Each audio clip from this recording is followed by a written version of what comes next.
सही कहा है किसी ने, चिंता और चिता में सिर्फ एक बिंदु का फर्क होता है। इस दुनिया में कुछ लोग बेवजह चिंता करते हैं, बिना किसी कारण ही अपने आप को और मन को परेशान करते रहते हैं। चिंता हमें बीमार करती है। आज की इस कहानी में हम सीखेंगे कि क्यों हमें बेवजह चिंता नहीं करनी चाहिए। एक गांव में एक किसान था जिसे एक बहुत ही बुरी आदत लग चुकी थी, और वह आदत थी बेवजह चिंता करने की। वो हर समय किसी ना किसी चीज की चिंता करता ही रहता। वो हर समय सोचता रहता कि कहीं मेरे साथ कुछ गलत ना हो जाए, जबकि उसकी जिंदगी में अभी तक सब कुछ ठीक ही चल रहा था। उसके पास एक बड़ा सा खेत था जिसमें अच्छी खासी फसल हो जाती थी। खेती करने के लिए 2 बैलगाड़ियां थीं, एक अच्छा घर था, एक पत्नी और 2 प्यारे बच्चे थे। लेकिन फिर भी वो किसी न किसी अनहोनी के बारे में सोचकर बेवजह चिंता करता रहता। कभी सोचता कि अगर मेरी फसल में कीड़े लग गई तो क्या होगा, अगर आवारा पशुओं ने फसल को बर्बाद कर दिया तो क्या होगा, अगर सूखा पड़ गया या अत्यधिक बारिश हो गई तो मेरी फसल खराब हो जाएगी। ऐसे ही वो भविष्य की अन्य बातों के बारे में सोचकर बेवजह चिंता में डूब रहा था। जैसे कि कहीं खेती के समय मेरे बैल बीमार ना पड़ जाए, मेरे बच्चों का भविष्य कैसा होगा, कहीं बुढ़ापे में मुझे कोई बड़ी बीमारी ना हो जाए, मेरे बच्चे बुढ़ापे में मेरा ख्याल रखेंगे भी या नहीं, वगैरह वगैरह। अपनी इस लगातार बेमतलब चिंता करने की आदत की वजह से वो आसान और परेशानी नहीं लगता था, और अब उसका किसी भी काम में मन भी नहीं लगता था। उसकी पत्नी ने भी इस बात को अनुभव किया कि उसे बिना मतलब चिंता करने की आदत पड़ चुकी है। उसने उसे कई बार समझाने की कोशिश भी की, तुम बेवजह चिंता करना छोड़ दो, लेकिन उसके समझाने का कोई मतलब नहीं रहा। उसे पता चला कि नगर में एक महात्मा आए हैं जिनके पास सारी समस्याओं का हल है। फिर एक दिन वो उसे लेकर एक बौद्ध भिक्षु के आश्रम में पहुंची। बौद्ध भिक्षु बहुत ही बुद्धिमान और ज्ञानी व्यक्ति थे। किसान और उसकी पत्नी अपनी सारी समस्या बौद्ध भिक्षुओं के समक्ष रख दी। किसान ने कहा, महात्मा, मैं हर समय किसी न किसी बात की चिंता करता रहता हूँ। मैं ज्यादातर उन बुरी चीजों के बारे में सोचकर चिंतित होता रहता हूँ जो अभी तक मेरे साथ हुई भी नहीं।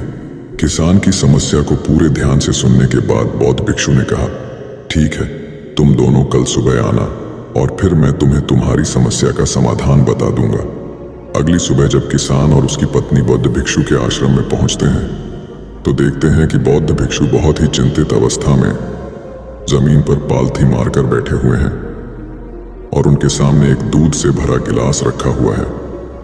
बौद्ध भिक्षु बार बार उस दूध के गिलास की तरफ देख रहे हैं और फिर कभी अपना हाथ अपने सिर पर रखते तो कभी जमीन पर वो बहुत ही चिंतित और बेचैन दिखाई पड़ते थे। ये देखकर किसान ने पूछा, महात्मा, आप इतने परेशान क्यों लग रहे हैं? आपके समक्ष दूध रखा है, आप इसे पी क्यों नहीं लेते? महात्मा बोले, मुझे चिंता हो रही है कि कहीं इस दूध को बिल्ली ना पी जाए या फिर मैं कहीं जाऊं और तो क्या पता या दूध कहीं गिर जाए। मैं दूध को पीना तो चाहता हूं लेकिन मेरा भी मन नहीं है। मैं तो यही सोच रहा हूं कि अगर ये दूध खराब हो गया या कोई गंदी चीज इस पे पच गया तो फिर क्या होगा। इतना सुनकर किसान जोर जोर से हंसने लगा। किसान ने हंसते हुए कहा, इसमें इतनी चिंता करने वाली कौन सी बात है? ये दूध ही तो है। अगर इसे बिल्ली ने गिरा दिया या ये खराब हो गया या फिर किसी ने इसे पी लिया तो क्या हो गया? ये आपको दोबारा मिल जाएगा और वैसे भी आपका चिंता करना व्यर्थ है, क्योंकि ना तो अभी इसे बिल्ली ने गिराया है, ना ही खराब हुआ है और ना ही अभी इसे किसी ने पिया है, और हो सकता है कि भविष्य में ऐसा हो भी ना। किसान के मुंह से ये बातें सुनकर बौद्ध भिक्षु मुस्कुराए और बोले, मैं भी तो तुम्हें ही यही समझाने का प्रयास कर रहा हूं कि भविष्य की उन घटनाओं की चिंता करना व्यर्थ है जो अभी हमारे साथ हुई ही नहीं, और बहुत बड़ी संभावना है कि वो कभी होगी भी नहीं।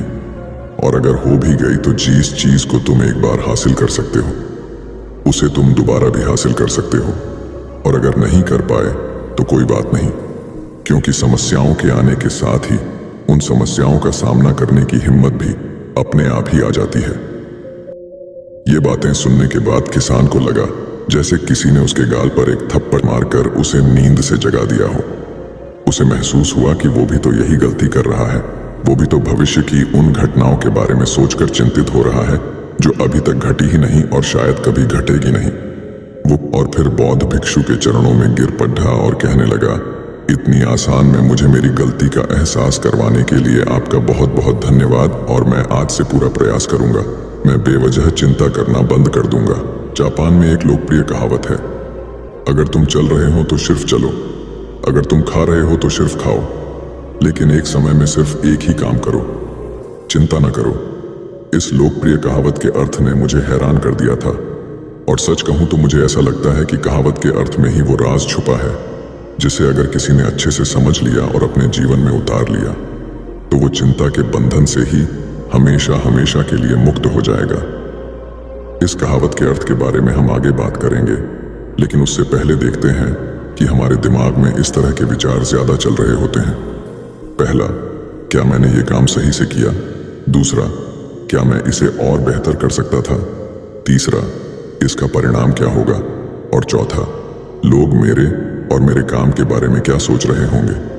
ये ऐसे कुछ विचार हैं जो हमारे दिमाग की सिस्टम में ज्यादातर समय चलते रहते हैं, लेकिन हमें पता नहीं चलता, क्योंकि हमने इन विचारों के साथ जीना सीख लिया है और हमारा दिमाग काम भी ऐसे ही करता है कि अगर हमने इसे किसी काम को कई बार करवा लिया तो फिर ये उसे अपनी आदत बना लेता है और फिर हमारे चाहे बिना भी उस काम को करने का प्रयास करता है।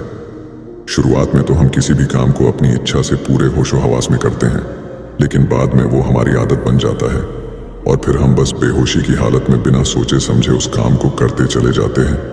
जब एक बच्चा छोटा होता है तब उसे पता नहीं होता कि चिंता क्या है, लेकिन जैसे ही वो बड़ा होता है माँ बाप कहना शुरू कर देते हैं, बेटे आपको होमवर्क करना है, आपको उसकी चिंता नहीं हो रही, आपके एग्जाम आने वाले हैं, आपको उसकी चिंता करनी चाहिए। और ऐसे ही न जाने कितनी सारी चीजों के लिए बच्चों के आसपास के लोग उसे चिंता करने के लिए कहते हैं और वो छोटा बच्चा इस बात को मान लेता है। ये अच्छा, किसी भी काम को करने के लिए हमें उसकी चिंता करनी पड़ती है और फिर वो भी किसी काम की घटना के बारे में बार बार सोचने लगता है। शुरुआत में तो वो ये काम जानबूझकर करता है, लेकिन धीरे धीरे उसका मन इसे अपनी आदत बना लेता है और फिर ना चाहते हुए भी उसका मन एक ही विचार के बारे में बार बार सोचता रहता है और फिर वो अपनी पूरी जिंदगी चिंता के इस जाल में फंस कर रह जाता है। लेकिन अब प्रश्न ये उठता है कि इसका समाधान क्या है? तो इसका समाधान है ऊपर बताई गई जिन कहावत का अर्थ यानी जागरूकता। हमें अपने विचारों के प्रति जागरूक होना पड़ेगा। हमें थोड़ी देर रुककर इस बात पर ध्यान देना होगा कि कहीं हम ना चाहते हुए भी एक ही घटना के बारे में तो बार बार नहीं सोच रहे हैं। हमें पूरी जागरूकता के साथ ये देखने का प्रयास करना होगा कि पूरे दिन हमारे अंदर इस तरह के विचार उठते रहते हैं। अब आप पूछ सकते हैं, केवल जागरूकता क्या करेगी? मैं कहता हूं यह काफी है। ये मन को शांत करने के लिए पर्याप्त है, मन को अपने स्वभाव का एहसास कराने के लिए पर्याप्त है और जीवन में जागरूकता लाने का सबसे आसान तरीका है ध्यान करना। ध्यान करने के दौरान अपने विचारों पर ध्यान देना, और जब आप पूरी जागरूकता के साथ अपने विचारों पर ध्यान देना शुरू कर देंगे तब आप पाएंगे कि आपके मन में चलने वाले गैर जरूरी विचार एक एक करके अपने आप ही गायब होना शुरू हो जाएंगे और फिर आप एक आनंदित और शांत जीवन अनुभव कर पाएंगे। बाकी अगर ये कहानी आपको अच्छी लगी हो तो इस वीडियो को लाइक करें। तब तक मिलते हैं हम आपसे ऐसी ही एक और प्रेरणादायक कहानी के साथ अगले दिन। धन्यवाद।